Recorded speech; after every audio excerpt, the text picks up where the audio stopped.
কঠিন সিদ্ধান্ত নিয়েছি, নিজের কাছে খারাপ লাগলেও আমার কাস্টম সরকারের ইজ্জত রক্ষার জন্য আমি এটা করেছি। কে বা কারা ওই 10 টাকা 20 টাকা চাঁদা পরিশোধ করে দেয়া তার কাছে আমার কাস্টম সরকার হেয় হয়ে থাকবে, এটা আমি কখনো চাই না। তারা তাদের অধিকার বাস্তবায়নের জন্য যা যেটা করার সেটাই আপনারা করবেন। আপনারা জানেন, আমি যেটা বলছি আপনারা বুঝতে পারছেন কিনা।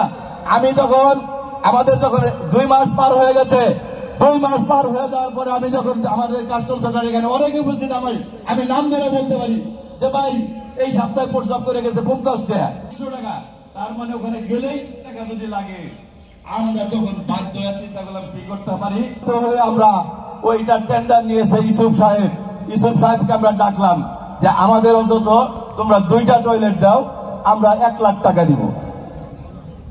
1 লাখ টাকা দেবো ভাই, আমি 2টা মিনিট চেয়ে নিয়েছি আপনাদের কাছ থেকে, টেনশন করেন না, খাওয়া দাওয়া সব রেডি, বসবেন, খাওয়া শেষ।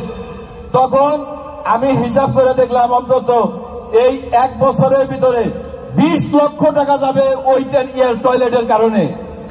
সেখানে আপনাদের টাকা দিয়ে আপনাদের সুবিধা করেছি।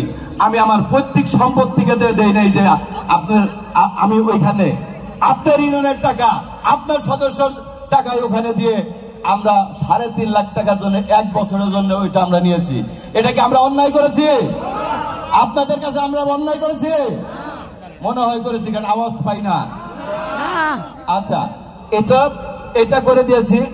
আর যে চাঁদার ব্যাপারটা আসছে, চাঁদা আমি ওই কথাই বলছি, কাস্টম সরকাররা যখন আপনারা ইউনিয়নে ঢুকবেন, প্রত্যেকটা সদস্য এই বই নিয়ে আজকে যেটা আছে, আমাকে অনেক সদস্য নাকে দিয়ে মানে সে আইসা নিজেরা দেখা দিছে, মেসেজ দিছে, ফোন দিছে, ভিডিও ছবিও পাঠাইছে। এইটা হলো আপনি যে যোগ্য একজন সদস্য তার একটা প্রমাণ, এটাই হলো তার প্রমাণ। আর যখন আপনি ওই ইউনিয়নে এবার তো 600 দিয়েছেন, কেউ 1200 দিয়েছেন, আপনারা এই হালনাগাদ চালিয়ে যাবেন এবং এই ক্ষেত্রে আপনারা কন্টিনিউ হবেন ইউনিয়ন। আমরা আপনাদের সেবার জন্য দাঁড়ে দাঁড়ে ঘুরবো, আপনাদেরকে আমরা সেবা দিব। এমপ্লয়িজ ইউনিয়ন আপনাদের কাছে দায়বদ্ধ এই 3 বছরের জন্য। 3 বছর পরে কি হবে জানি না, 3 বছর আপনাদের সেবা দিয়ে যাব। যাই হোক বন্ধুগণ, অনেক কথা বলেছি। আর কুরিয়ারের